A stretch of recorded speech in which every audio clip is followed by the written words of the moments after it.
কাছে নিয়ে গেলেন, আরশে আজিমে নিয়ে গেলেন। তো এই মানুষ আবার যখন সে তার রবের নাফরমানি করে, সে তখন কি করে দেখেন, বনে জঙ্গলে কোনো বাঘ আর একটা বাঘকে আক্রমণ করে, বাঘ বাঘকে কিন্তু আক্রমণ করে না। কোনো হরিণ আর একটা হরিণকে আক্রমণ করে, কোনো সিংহ আর একটা সিংহকে আক্রমণ করে না যে বেটা এই বনে শুধু আমি একাই রাজত্ব করব, তোর কোনো রাজত্ব দেওয়া হবে না। ওরা সবাই একসাথেই রাজত্ব করে, সিংহ জাতি একসাথেই রাজত্ব করে। এমন না যে একটাকে মেরে ফেলে বাকিরা রাজত্ব করবে, এরকম কিছু না। কিন্তু মানুষ, আমরা সবাই মানুষ। এই মানুষে মানুষে হত্যা আছে না নাই? রাহাজানি আছে, হত্যা আছে। কিভাবে একজন মানুষ আর একজন মানুষকে দমিয়ে দিবে, কিভাবে তাকে পৃথিবী থেকেই বিদায় করে দিবে। একটা মানুষকে ধরে 36 টুকরা করা হচ্ছে, হাত ফেলা হচ্ছে পদ্মায়, ঠ্যাং ফেলা হচ্ছে যমুনায়, মাথা ফেলা হচ্ছে মেঘনায়। মানে এদের চাহিদা কত! একটা মানুষকে 36 টুকরা করা হচ্ছে, 50 টুকরা করা হচ্ছে, এক একটা টুকরা এক এক নদীতে ফেলতেছে, পুকুরে ফেলতেছে, বিভিন্ন সময় এরকম নিউজ ভিউজ আসতেছে। তো তাহলে এই মানুষ, সে যদি রবের হুকুম মেনে চলে, সে ফেরেস্তার থেকে দামি হয়। যেমন নবী মুহাম্মদ সাল্লাল্লাহু আলাইহি সাল্লাম, ফেরেস্তার যেখানে ক্ষমতা শেষ হলো সেখান থেকে তার ক্ষমতা শুরু হয়ে গেল। আবার এই মানুষ যখন তার রবের নাফরমানি করে, সে পশুর থেকেও নিকৃষ্ট হয়ে যায়। কারণ পশু সে তার স্বজাতির সঙ্গে এই আচরণ করে না, যেই আচরণ আমরা মানুষ হয়ে করি। তো এই মেরাজের রজনীতে আল্লাহর নবী সাল্লাল্লাহু আলাইহি সাল্লাম আল্লাহর সঙ্গে দিদার হয়েছে, জান্নাত দেখেছেন, জাহান্নাম দেখেছেন, ইত্যাদি অনেক ঘটনা এই মেরাজের রজনীতেই হয়েছে। 50 ওয়াক্ত নামাজ ফরজ হয়েছে। তো সব কিছু মিলিয়ে এই যেই মাসে আমরা অবস্থান করতেছি, যে আরবি মাস, এই রজব মাস একটি অত্যন্ত গুরুত্বপূর্ণ এবং ফজিলতপূর্ণ মাস। তবে হ্যাঁ, অনেকে বলেন যে এই মাসে কিছু রোজা রাখতে হয়। মাসের 13, 14, 15 আইয়ামে বীজ যেটাকে বলা হয়েছে, এটা তো রাখতে হয়, এটা সুন্নাত নবীজির। কিন্তু শবে মেরাজ উপলক্ষে কিন্তু কোনো রোজা নাই, যে শবে মেরাজের দিন একদিন রোজা রাখতে হবে, এরকম কিছু নাই। শবে মেরাজ উপলক্ষে কোনো নামাজও নাই, কোনো রোজাও নাই, স্পেশালি কোনো ইবাদত নাই। তবে শবে মেরাজ এটি একটি গুরুত্বপূর্ণ রজনী, একটি মানে অনেক দামি একটি রাত, এটা আমাদের বিশ্বাস রাখতে হবে। আর এই শবে মেরাজে গিয়ে আল্লাহর নবী সাল্লাল্লাহু আলাইহি সাল্লাম যেই জিনিসগুলি নিয়ে এসেছেন, মূলত ওই জিনিসগুলি হচ্ছে দামি। যেই জিনিসগুলি তিনি নিয়ে এসেছেন, ওই জিনিসগুলি যদি আমরা মেনে চলি, সেটাই আমাদের জন্য নাজাতের কারণ হতে পারে। এই মেরাজের রজনীতে ফরজ হয়েছে 5 ওয়াক্ত নামাজ। ছিল তো 50 ওয়াক্ত, হাদিসের মধ্যে আসছে ধারাবাহিক ক্রমে এটা কমাতে 5 ওয়াক্তে এসে আল্লাহ রাব্বুল আলামিন এটাই কাট করে দিলেন যে এর নিচে আর যাওয়া যাবে না। এই রাতে আল্লাহর নবী সাল্লাল্লাহু আলাইহি সাল্লাম জান্নাত দেখেছেন, জাহান্নাম দেখেছেন। এই রাতে পবিত্র কোরআনুল কারীমের সূরাতুল বাকারার একদম শেষ আয়াত, এই আয়াতটি এই রজনীতে আল্লাহ রাব্বুল আলামিন তার হাবিবকে উপহার দিয়েছিলেন, যে এই আয়াতটি আমি আপনাকে দিলাম। এই আয়াতে এবং এই রজনীতেই আল্লাহর নবী সাল্লাল্লাহু আলাইহি সাল্লামকে দেওয়া হয়েছে আত-তাহিয়াতু, তাশাহুদ, যে তাশাহুদটি আমরা পাঠ করি নামাজের মধ্যে, আত-তাহিয়াতু লিল্লাহি ওয়াস-সালাওয়াতু ওয়াত-তাইয়্যিবাতু। এই দোয়াটিও আল্লাহ রাব্বুল আলামিন এই রজনীতেই তার হাবিবকে দান করেছিলেন, উপহার হিসেবে দিয়েছিলেন। তো এভাবে বিভিন্ন জিনিস আল্লাহর নবী সাল্লাল্লাহু আলাইহি সাল্লাম এই রজনীতে পেয়েছিলেন। তবে সব থেকে বড় যেই জিনিস, সেটি হলো 5 ওয়াক্ত নামাজ। এই রাতের মাধ্যমে আল্লাহ রাব্বুল আলামিন উম্মতের জন্য ফরজ করেছেন সব বিধিবিধান। হজ করবেন, যাকাত দিবেন, রোজা রাখবেন, সব বিধিবিধান কোরআনের মাধ্যমে ফরজ হয়েছে ধারাবাহিক ক্রমে, কোরআনের আয়াত দিয়ে। নামাজও কোরআনের আয়াত দিয়েই ফরজ হয়েছে, কিন্তু নামাজের উৎপত্তি ছিল ওই মেরাজের রজনীতে। নবীকে আল্লাহ রাব্বুল আলামিন তার নিজের কাছে ডেকে নিয়ে এই শবে মেরাজের রজনীতে নামাজটা সর্বপ্রথম ফরজ করলেন। এটাই ছিল সেই রাত, যেই রাত 5 ওয়াক্ত আমরা নামাজ আদায় করি। এই নামাজের মূল ইতিহাসের মূল শুরুটাই ছিল ওই শবে মেরাজের রজনী। তো এই জন্য এই মাসটি একটি গুরুত্বপূর্ণ এবং পবিত্রতম মাস। এবং এই মাস যখন চলে আসতো, আল্লাহর নবী সাল্লাল্লাহু আলাইহি সাল্লাম আল্লাহর কাছে বেশি বেশি একটি দোয়া পাঠ করতেন, আল্লাহুম্মা বারিক লানা ফি রজব ওয়া শাবান আবাল্লিগনা রমাদান। হাদিসের মধ্যে আসছে, মা আয়েশা সিদ্দিকা রাদিয়াল্লাহু তাআলা আনহা বলছেন যে এমন কোনো নামাজ ছিল না অর্থাৎ প্রত্যেক ওয়াক্ত নামাজে আল্লাহর নবী সাল্লাল্লাহু আলাইহি সাল্লাম নামাজের শেষে এই দোয়াটি তিনি পড়তেন, আল্লাহুম্মা বারিক লানা ফি রজব ওয়া শাবান ওয়া বাল্লিগনা রমাদান। হে আল্লাহ, আল্লাহুম্মা, হে আল্লাহ, বারিক লানা, আপনি বরকত দিন, আমার জানে বরকত দিন, আমার হায়াতের মধ্যে বরকত দিন, আমার সুস্থতার মধ্যে বরকত দিন, ফি রজব, এই রজব মাসে, রজব মাস যেন আমি সুস্থ থাকতে পারি, ও শাবান, এই রজব মাস পার হলেই পরে শাবান মাস, এই শাবান মাসেও যেন আমি সুস্থ থাকতে পারি, আপনি আমাকে বরকত দেন, জানে মালে বরকত দেন, অবাল্লিগনা রমাদান, আর আমাকে রমজান পর্যন্ত আপনি পৌঁছে দেন। সুবহানাল্লাহ। মানে এই দোয়াটি তিনি প্রস্তুতিমূলক, রমজানের প্রস্তুতিমূলক আল্লাহর কাছে বেশি বেশি দোয়া করতেন যে এই 2 মাস আমাকে সুস্থ রাখেন, যাতে রমজান মাসে আমার কোনো ত্রুটি না হয়। এই মাসগুলিতে যদি আমি সুস্থ থাকি, ভালো থাকি, রমজান মাসে ইবাদত বন্দেগী করে তৃপ্তি পাবো। আর এখনই যদি আমি অসুস্থ হয়ে পড়ি, রমজান মাসে আমি বেশি ইবাদত করতে পারবো না। এই জন্যে নবীজি সাল্লাল্লাহু আলাইহি সাল্লাম প্রত্যহ দৈনিক এবং 5 ওয়াক্ত নামাজের পরেই এই দোয়াটি তিনি আমল করতেন, আল্লাহুম্মা বারিক লানা ফি রজব ওয়া শাবান ওয়া বাল্লিগনা রমাদান। এই দোয়াটি তিনি পড়তেন। মূলত কথা হলো যে এই মাস, রজব মাস, এত পবিত্রতম মাস, এই মাসের কি শিক্ষা আর এই মাসে আমরা কি করি। এই মাস আল্লাহ সুবহানাহু ওয়া তাআলা পবিত্র কোরআনুল কারীমের মধ্যে বলছেন, ইন্না ইদ্দাতাশ শুহুরি ইনদাল্লাহি 12 শাহরান ফি কিতাবিল্লাহ ইয়াওমা খালাকাস সামাওয়াতি ওয়াল আরদা মিনহা আরবাআতুন হুরুম। 4টি মাস। ইন্না ইদ্দাতাশ শুহুর, নিশ্চয় আল্লাহর গণনা অনুযায়ী আল্লাহর নিকট তিনি 12টি মাস সৃষ্টি করেছেন। ইনদাল্লাহি 12 শাহরান ফি কিতাবিল্লাহ, তিনি 12টি মাস সৃষ্টি করেছেন। এই 12 মাস, বাংলায়ও 12 মাস, আরবিতেও 12 মাস, আবার ইংরেজিতেও এই 12 মাসই হয়। তো এই মাসের মধ্যে 4টি মাস হলো পবিত্রতম মাস। এবং কিছু কিছু মাস আছে আল্লাহর কাছে বিশেষ গুরুত্ব এবং অর্থ বহন করে, যেমন রমজান মাস। এটা আল্লাহর কাছে, এই 12 মাসের মধ্যে কিন্তু রমজান মাস, রমজান মাসের শ্রেষ্ঠ মাস, আল্লাহর কাছে আলাদা অর্থ বহন করে, গুরুত্ব বহন করে। কিন্তু ওই 4টি মাস যে আলাদা সম্মানিত মাস, সেই মাসের মধ্যে কিন্তু এই রমজান মাস নাই। কিন্তু রমজান মাস আল্লাহর কাছে স্পেশালি একটা গুরুত্ব বহন করে, এটা পবিত্র মাস। ঠিক অনুরূপভাবে রজব মাস, শাওয়াল মাস, এই বিশেষ বিশেষ মাঝখানে কিছু মাস আছে, এগুলি আল্লাহর কাছে ফজিলতপূর্ণ মাস। তো এই মাসে আল্লাহ রাব্বুল আলামিন তার বেশি বেশি ইবাদত করার জন্য নবীজি সাল্লাল্লাহু আলাইহি সাল্লাম উদ্বুদ্ধ করেছেন উম্মতদেরকে, ভালো কাজের দিকে উদ্বুদ্ধ করেছেন। কিন্তু আমাদের অনেকে আমরা জেনে, অনেকে না জেনে, অনেকে বুঝে, অনেকে না বুঝেই আমরা সেই বিধানগুলি লঙ্ঘন করে, নবীজির কথাকে অ্যাভয়েড করে আমরা অন্যদিকে স্রোতের সঙ্গে গা ভেসিয়ে দিচ্ছি। স্রোত যেদিকে যাচ্ছে আমি আপনি সেদিকেই ভাসতেছি না ভাই। যদি আমরা স্রোতের সঙ্গে এভাবে ভেসে যাই, তাহলে সময় তো ভেসে যাবেই, লাইফ ভেসে যাবে, নিজের জিন্দেগি বন্দেগি সব কিছু স্রোতের সঙ্গে ভেসে চলে যাবে। সময়টা ফুরিয়ে যাবে। দিন শেষে আমার আপনার হাতে কিছুই থাকবে না। দিন শেষে কিছুই থাকবে না, সব থাকবে।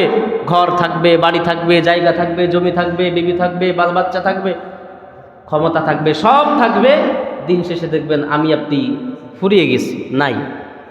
এই জন্য স্রোতের বিপরীতে চলা শিখতে হবে। স্রোতের বিপরীত চলা কি? আল্লাহর নবী সাল্লাল্লাহু আলাইহি সাল্লাম 8ম হিজরি, কত হিজরি একটু কথা বলবেন, কত হিজরি? 8ম হিজরি। আর এইটা চলছে কত হিজরি? এটা হলো 1444 হিজরি। তো সেই 8ম হিজরি, মাত্র 8 হিজরি, সেই 8 হিজরিতে মক্কা বিজয় হলো। কি বিজয় হলো?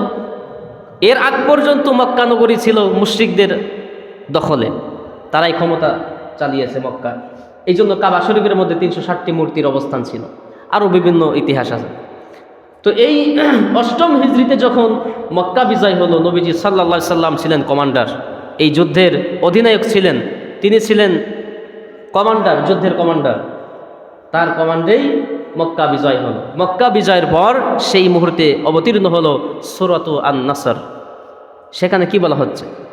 আল্লাহ রাব্বুল আলামিন বলছেন, ইযা জা নাসরুল্লাহি ওয়াল ফাতহু ওয়া রাআইতান নাস ইয়াদখুলুনা ফি দীনিল্লাহি আফওয়াজা। আল্লাহ পাক বলছেন যে ইযা জাআ নাসরুল্লাহি ওয়াল ফাত, যখন আসবে আল্লাহর বিজয় এবং সাহায্য, যখন আল্লাহর ইযা জা, যখন আসবে আনাসরুল্লাহ নাসরুম মিনাল্লাহি ওয়া ফাতহুন করিব আবাশশিরিল মুমিনিন। অন্য আয়াতে বলা হচ্ছে যে অবশ্যই আল্লাহর সাহায্য মুমিনদের অতি নিকটে, আর ধৈর্যশীলদের জন্যই রয়েছে আল্লাহর সুসংবাদ। আবাশশিরিল মুমিনিন, মুমিনদের জন্যই রয়েছে সুসংবাদ। তো এখানে বলা হচ্ছে ইযা জা নাসরুল্লাহি ওয়াল ফাত, যখন আল্লাহর বিজয়, আল্লাহর সাহায্য এবং মুমিনদের জন্য বিজয় চলে আসবে, তখন তোমরা কি করবে? ওয়া রাআইতান নাসা ইয়াদখুলুনা ফি দীনিল্লাহি আফওয়াজা। ওয়া রাআইতান নাস ইয়াদখুলুনা, নবীকে লক্ষ্য করে বলা হচ্ছে যে বিজয় যখন চলে আসবে, ইসলামের যখন বিজয় চলে আসবে, তখন আপনি দেখতে পাবেন মানুষেরা দলে দলে ইসলামে দাখিল হচ্ছে, ইসলামের মধ্যে প্রবেশ করছে। কিসে? একা একা না, দলে দলে। এদিক থেকে এক দল আসছে, ইয়ামেন থেকে একটা গ্রুপ চলে আসতেছে, 50 জন 60 জনের একটা বহর নিয়ে চলে আসতেছে, আমরা ইসলাম গ্রহণ করতে চাই। দামেস্ক থেকে চলে আসতেছে 50-60 জন, সিরিয়া থেকে আসতেছে 100 জন 150 জন, এরকম দলে দলে। 2-4-5 জনের তো একটা দল হয় না, বিরাট বিরাট একটা জামাত তারা চলে আসতেছে নবীদের কাছে মক্কাতে, মদিনায়, যে ইয়া রাসূলুল্লাহ আমরা ইসলামে দাখিল হতে চাই, আমাদেরকে মুসলমান করেন। এর আগে কিন্তু এরকম হয় নাই। এর আগে 1-2 জন চুরি করে করে নবীজির কাছে এসে মুসলমান হয়েছে। কিন্তু যখন ইসলামের বিজয় চলে আসলো, মক্কা বিজয় হয়ে গেল, তখন এভাবে দলে দলে মানুষেরা এসে মুসলমান হতে লাগলেন। এখন আপনার কাজ কি? এই কথা আল্লাহ নবীকে বললেন যে আপনি দেখতে পাবেন যে ইসলামের বিজয়টা কেমন, এটা আপনি সচক্ষে দেখতে পাবেন যে মানুষেরা দলে দলে এসে আপনার হাতে হাত রেখে বায়াত হয়ে মুসলমান হয়ে যান। যে তখন আপনি কি করবেন? এই খুশিতে, এক তো মক্কার ক্ষমতা পেয়েছেন, মদিনা তো আপনার, মাদিনাতুল মুনাওয়ারা, হাদা মাদিনাতুল মুনাওয়ারা, এটা হচ্ছে নবীজির মদিনা, নবীজির শহর। এখন মক্কা তো আপনার ছিল না, মক্কার ক্ষমতাও আপনাকে দিয়ে দিলাম এই 8ম হিজরিতে। মক্কা বিজয় হয়ে গেছে, মক্কার ক্ষমতা আপনার, মদিনার প্রেসিডেন্ট আপনি নিজে, মক্কার ক্ষমতাও আপনার। এখন আপনি কি করবেন? এই ক্ষমতা পেয়ে আমরা তো অনেকেই দেশেহারা হয়ে যাই, মানে অনেকে পাগলা কুত্তায় কামড়ালে যা হয় এরকম অবস্থা হয়ে যায়। মানে কি করবে, কাকে কি বলবে, আর কাকে ধরবে, কাকে মারবে, কাকে কাটবে, পাগল হয়ে যায়, ছন্ন ছাড়া হয়ে যায়।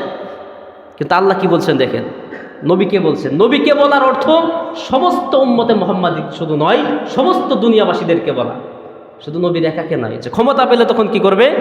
আল্লাহ রাব্বুল আলামিন বলছেন বিজয় আপনার হয়ে গেল, ক্ষমতা আপনি পেয়ে গেলেন, আপনি মদিনার প্রেসিডেন্ট হয়ে গেলেন, মক্কারও আপনি ক্ষমতা পেয়ে গেলেন। এখন আপনি কি করবেন? ফাসাব্বিহ বিহামদি রাব্বিকা ওয়াস্তাগফির। এখন আপনি খুব উল্লাসে, মানে আনন্দে আখ্যান হয়ে পড়বেন না। এখন আপনার কর্তব্য হলো, আমল হলো ফাসাব্বিহ, আপনার রবের নামে তাসবিহ করেন। কি করেন?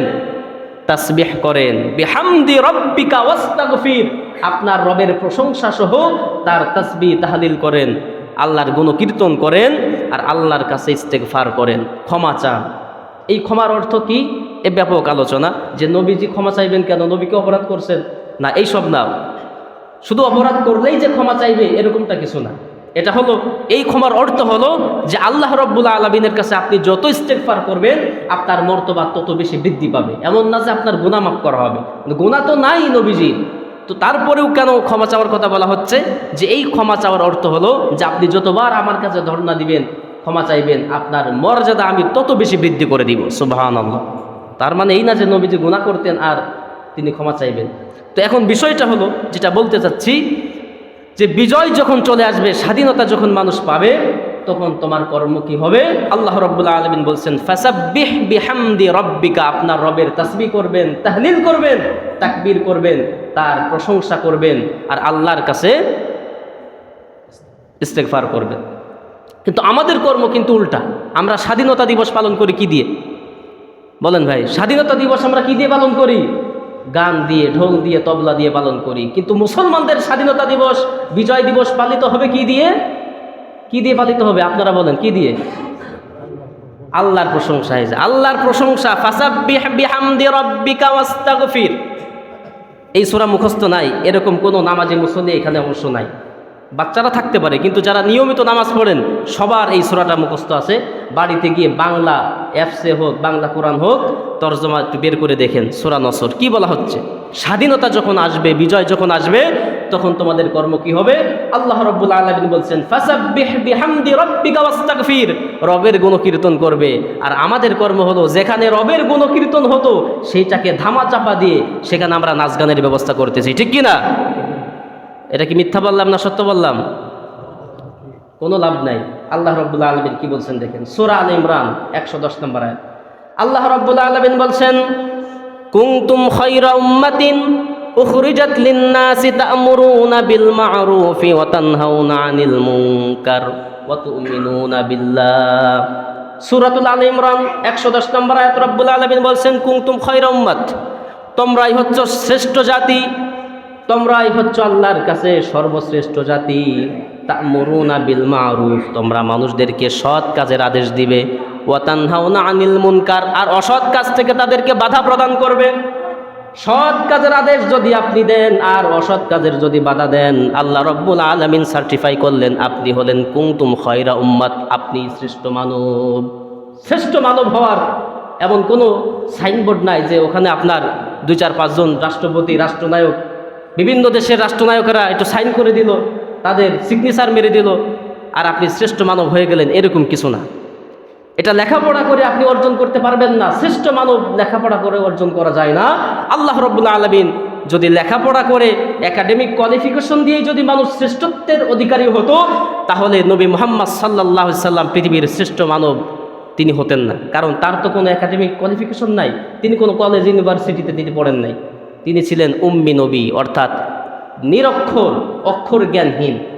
তার মানে এই নয় যে তিনি মূর্খ, মানে অক্ষর জ্ঞান তিনি জানতেন না, কিন্তু দুনিয়ার সব জ্ঞান আল্লাহ রাব্বুল আলামিন মুহাম্মদ সাল্লাল্লাহু আলাইহি সাল্লামের মধ্যে দিয়েছেন, ঠিক কি না? কিন্তু দেখেন সূরা আলে ইমরান আল্লাহ রাব্বুল আলামিন বলছেন শ্রেষ্ঠ মানবের গুণ হলো তা'মুরুনা বিল মা'রুফ ওয়া তানহাউনা আনিল মুনকার। 1 নাম্বার গুণ হলো তোমরা সৎ কাজের আদেশ করবে। 2 নাম্বার হলো ওয়া তানহাউনা আনিল মুনকার, অসৎ কাজ থেকে বাধা দিবে, তাহলেই শ্রেষ্ঠ মানব হতে পারবে।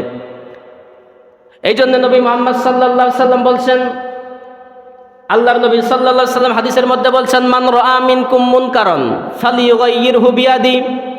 ইমানদার 3 কোয়ালিটির হয়। একটা হলো মান রাআ মিনকুম মুনকারান ফালিয়ুগাইয়িরহু বিয়াদি। নবীজি বলেন, তোমরা যখন কোনো অপকর্ম দেখবে, যখন কোনো অশ্লীলতা দেখবে, খারাপ কাজ দেখবে, ফালিয়ুগাইয়িরহু বিয়াদি, সেই জন্য তার শক্তি দিয়ে, তার ক্ষমতা দিয়ে এই খারাপ কাজের বাধা প্রদান করে। আপনার যে ক্ষমতা আছে, যে শক্তি আছে, যে পাওয়ার আছে, এই হাত দিয়ে, হাতের অর্থ হলো ক্ষমতা বা পাওয়ার। আপনি দেখতেছেন যে ইসলাম বিদ্বেষী কর্মকাণ্ড হচ্ছে, যেটা ইসলাম সমর্থন করে না, যেটাকে আরো ইসলাম যেটাকে আরো মিটিয়ে দিতে চায়, এরকম কোন কর্মকাণ্ড যখন আপনি দেখতেছেন, আপনার ইমানি দায়িত্ব হচ্ছে ফালিয়ুগাইয়িরহু বিয়াদি। গায়য়ির মানে পরিবর্তন করে দেওয়া। পরিবর্তন মানে এই নয় যেখানে একটা খারাপ কাজ আসছিল, মানে এখানে একটা কুকুর দাঁড়ায় আছে, কুকুরটা আপনি তাড়িয়ে দিলেন, এটা কিন্তু পরিবর্তন না। কুকুর তাড়িয়ে ওখানে একটা হরিণ এনে দিলেন, অথবা ছাগল এনে দিলেন, একটা খাসি এনে দিলেন, এটা হলো পরিবর্তন করা, ঠিক কিনা?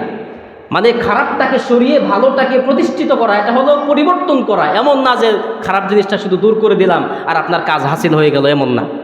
আপনি শুধু খারাপটা দূর করে দিলেন, আপনার কাজ হাসিল হয়ে গেল, এটা না। খারাপটাকে দূর করতে হবে এবং ভালোটাকে ওখানে এনে প্রতিষ্ঠিত করতে হবে। এটাকে বলা হয় গায়য়িরহু, পরিবর্তন করা। যেটা ছিল ওটাকে সরিয়ে সঠিকটাকে ওখানে জায়গা দেওয়া। এই জন্য নবী বলেন, মান রাআ মিনকুম মুনকারান ফালিয়ুগাইয়িরহু বিয়াদি। তোমরা যখন অপকর্ম দেখবে, সেটাকে তোমরা প্রতিহত করে সরিয়ে দিয়ে ওখানে তোমরা সঠিক জিনিসটাকে আনবে। ফাইল্লাম ইয়াস্তাতি' ফাবিলিসানিহি, যদি তোমার ক্ষমতা না থাকে তাহলে কি করবে? তুমি তোমার জবান দিয়ে, কথা দিয়ে এর প্রতিবাদ করবে। ক্ষমতা নাই, এখন বলতে গেলে সমস্যা আছে। তো এমন অবস্থা যদি হয়, সরিয়ে দিতে গেলে আপনার যদি কোনো মুসিবত হয়, এরকম যদি ভয় থাকে, তাহলে আপনি কথা দিয়ে, আপনি যুক্তি দিয়ে, কথা দিয়ে, দলিল দিয়ে মানুষদেরকে ডেকে আহ্বান করে বুঝিয়ে এর থেকে বাধা প্রদান করতে হবে খারাপটাকে সরানোর জন্য। যদি এটাও আপনার সমর্থন না থাকে, আপনি বোবা, কথাই বলতে পারেন না, তা মানুষকে কি বলবেন? অথবা আপনার অতটুকুনও শক্তি নাই যে আপনি এটা খারাপ কাজের বাধা দিবেন, এতটুকু না, আপনি এর থেকেও বেশি আপনি দুর্বল। এমন যদি হন, ফাইল্লা মেস্তাতি ফাবিল কলবিহি ওয়াদালিকা দাফুল ইমান। তো এটাও যদি সমর্থন কেউ না রাখে, সামর্থ্য না রাখে, তাহলে সে অন্তরে এই খারাপ জিনিসটাকে ঘৃণা করবে। ভাই আজকে যদি এখানে এই যে মাইকে কথা হচ্ছে, আলোচনা হচ্ছে, কোরআনের আয়াত হাদিস পড়া হচ্ছে, গোরস্থানের লোকজন কি শুনতে পাচ্ছে না? কি বলেন? এই পাশেই গোরস্থান না? তো এখানে যখন আলোচনা হয় বাহিরের মাইকে, এই মরা মানুষগুলা কি শোনে নাকি শোনে না? এই মাইকে এখন আপনি যদি গান বাজান, এই মরা মানুষগুলা শুনবে নাকি শুনবে না? এখানে একজন মানুষ হাত তোলেন যে হুজুর আমার পরিবার থেকে কেউ এই গোরস্থানে শুয়ে নাই। একজন মানুষ হাত তোলেন তো।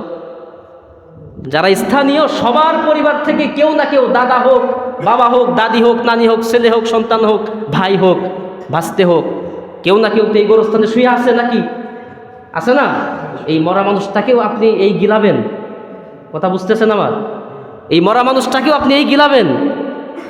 যদি ভালো কিছু শোনান তো মরা মানুষ ভালো কিছু শুনবে, আর যদি আপনি খারাপ কিছু শোনান, আপনিও খারাপ শুনতেছেন, মরা মানুষটাকেও এর ভাগিদার করতেছেন যে তোরা শুয়ে শুয়ে খালি খালি শুয়ে থাকবি কেন, তোরা ওইটা আনন্দ ফুর্তি কর, ঠিক কিনা? তো এই ব্যবস্থা আপনি করতেছেন। আল্লাহু আকবার। আপনি দাবি করেন আপনি ইমানদার। ইমানদারের কোয়ালিটি আল্লাহ রাব্বুল আলামিন বলছেন সূরা আল ইমরান। আল্লাহ রাব্বুল আলামিন বলছেন আল মুমিনুনা ওয়াল মুমিনাতু বা'দুহুম আউলিয়াউ বা'দ ইয়ামুরুনা বিল মা'রুফ ওয়া ইয়ানহাউনা আনিল মুনকার। একই কথা আল্লাহ বলছেন, ইমানদার হলো তারা যারা একে অপরকে সৎ কাজের আদেশ করে আর অসৎ কাজ থেকে নিষেধ করে। ইমানদার হচ্ছে তারা একে অপরকে ভালো কাজের দিকে আহ্বান করে আর খারাপ কাজ থেকে নিষেধ করে, যে এইটা করো এইটা ভালো, আর এইটা করো না কারণ এটা খারাপ। এই ভালো কাজের দিকে একে অপরকে যখন আহ্বান করবে, খারাপ কাজ থেকে বাধা দিবে, এটা হচ্ছে ইমানদারের কোয়ালিটি। কিন্তু আপনি যা করতেছেন এটা আপনি নিজেও জানেন। আপনি নিজেও জানেন যে এটা একটা অপকর্ম, এই কাজ করা ঠিক না। পাশে মসজিদ, পাশে গোরস্থান, আপনি এই কাজে লেগে গেছেন একেবারে কাছা মেরে, খোদার কসম। এরপরে যদি আপনি ইবাদত করেন, এটা হচ্ছে মুনাফিক। কারণ মুনাফিক তাকেই বলা হয় যে দুই নৌকায় পা দেয়, না ইধার না উধার। দুই নৌকা পা দিছে, এটা হলো মুনাফিক। দুনিয়াও পায় না, আখেরাতও পায় না। আখেরাত পায় কেমন? ইন্নাল মুনাফিকিনা ফিদ দারকিল আসফালি মিনান নার। আল্লাহ রাব্বুল আলামিন বলছেন মুনাফিক আখেরাতে কি পায়? ও জাহান্নামে সবার নিচে থাকবে। জাহান্নামে যত স্তর, এর সর্বনিম্ন স্তর হবে কার জন্য? যেই মুসলমান দুনিয়া ইবাদতও করলো আবার আল্লাহর সঙ্গে বিদ্রোহও করলো। একটা হলো নাফরমানি করা, যে আল্লাহর হুকুম মানলো না, আর একটা হলো যে বিদ্রোহ করা, যে ধ্যাত্তেরি যা হয় হোক, এটা হলো বিদ্রোহ করা। এই জন্য রব্বুল আলামিন বললেন, ইন্নাল্লাযীনা ইউহিব্বুনা আন তাশিআল ফাহিশাতু ফিল্লাযীনা আমানু লাহুম আযাবুন আলীম। সমাজের মধ্যে অশ্লীলতা, বেহায়াপনা, গান বাজনা, নাচ ইত্যাদি ছড়িয়ে পড়ুক, এটা যারা পছন্দ করে, ইউহিব্বুন ভালোবাসে, যারা চায় সমাজের মধ্যে, দেশের মধ্যে, এলাকার মধ্যে অশ্লীলতা, বেহায়াপনা ছড়িয়ে পড়ুক, এদের জন্য দুইটা শাস্তি। কয়টা শাস্তি? কিসের থেকে বলছি? কোরআনের আয়াত। ইন্নাল্লাযীনা ইউহিব্বুনা আন তাশিআল ফাহিশা। আমরা তো আরবিও বাংলার মতোই ফাহিশা মানে বুঝি না। ফাহিশা মানে কি? দুনিয়াতে একটা শাস্তি সে দুনিয়ায় পেয়ে যাবে। হতে পারে সে আর্থিকভাবে ক্ষতিগ্রস্ত হবে, নয়তো মানসিকভাবে, তা না হয় তার পরিবারে এমন কোনো বিপদ আল্লাহ রাব্বুল আলামিন তার মৃত্যুর আগে দেখাবেন, যেটাতে সে ধৈর্যের ক্ষমতা সে রাখবে না, এমন মুসিবতে সে পড়বে। আর ফিদ দুনিয়া ওয়াল আখিরা, আর আখিরাতে তার জন্য তো শাস্তি রয়েছেই। তো দুনিয়া এবং আখিরাত উভয় জাহানের শাস্তি কাদের জন্য? আল্লাহ বলছেন যারা ফাহিশা কাজকে প্রচার করবার জন্য উঠে পড়ে লাগে, যারা চায় যে পৃথিবীর মধ্যে, দেশের মধ্যে অনাচার সৃষ্টি হোক, এদের জন্য। তো এই জন্য আপনি খারাপ কাজের জন্য 1 টাকা দিবেন, এই টাকা আপনি যদি মসজিদে মনে করেন কাজ চলছে, 1 বস্তা সিমেন্ট দিলেন, এই কাজের সব আপনিও পাবেন, আপনার মরা যারা চলে গেছেন 14 পুরুষ, এদের কবরেও আল্লাহ পাক পাঠাবেন। অনুরূপভাবে আপনি যদি 1 টাকা দিয়ে কোনো খারাপ কাজে যদি শরীক হন, এই টাকার গোনা যেমন আপনিও ভোগ করবেন, ঠিক অনুরূপভাবে আপনার যারা চলে গেল, বাপ গেল, ভাই গেল, ভাস্তি গেল, মা গেল, দাদি গেল, দাদা গেল, এদেরও কবরে আপনি পৌঁছাবার জন্য ব্যবস্থা করে দিলেন। এই জন্য কোনো খারাপ কাজে কেউ অংশগ্রহণ করবেন না। তাআওয়ানু আলাল বিররি ওয়াত তাকওয়া। আল্লাহ বলছেন তোমরা ভালো কাজে একে অপরকে পরামর্শ দাও আর উদ্বুদ্ধ করো। ওয়ালা তাআওয়ানু আলাল ইসমি ওয়াল উদওয়ান। খবরদার কোনো খারাপ কাজে একে অপরকে সাহায্য করো না। 1 টাকা দিয়ে যদি আপনি কোনো খারাপ কাজে অংশগ্রহণ করেন, ওর শাস্তি আপনি পাবেন, আপনার 14 পুরুষ যারা কবরে গেছে ওদের পাওয়ার জন্য ব্যবস্থা করে দিলেন। আর ভালো কাজে অংশগ্রহণ করবেন, আপনিও ফলভোগ করবেন, আর যতদিন ওই ভালো কাজের থেকে মানুষের উপকৃত হবে, ততদিন আপনি কবরে বসে আপনি এর উপকার ভোগ করতে পারবেন। এটা হলো খোলাসা কথা। আর বাকি কথা একটা বলতে হয়, সেটা হলো আপনারা দেখতেছেন যে মসজিদে কাজ চলতেছে, আপনাদের এই মসজিদ অন্তত 100 বছর থাকবে আশা করা যায়, আল্লাহ বিপদ আপদ না দিলে, সেরকম ভূমিধস যদি না হয় 100 বছর এই মসজিদ থাকবে ইনশাআল্লাহ, এটা আমরা আশা করতে পারি।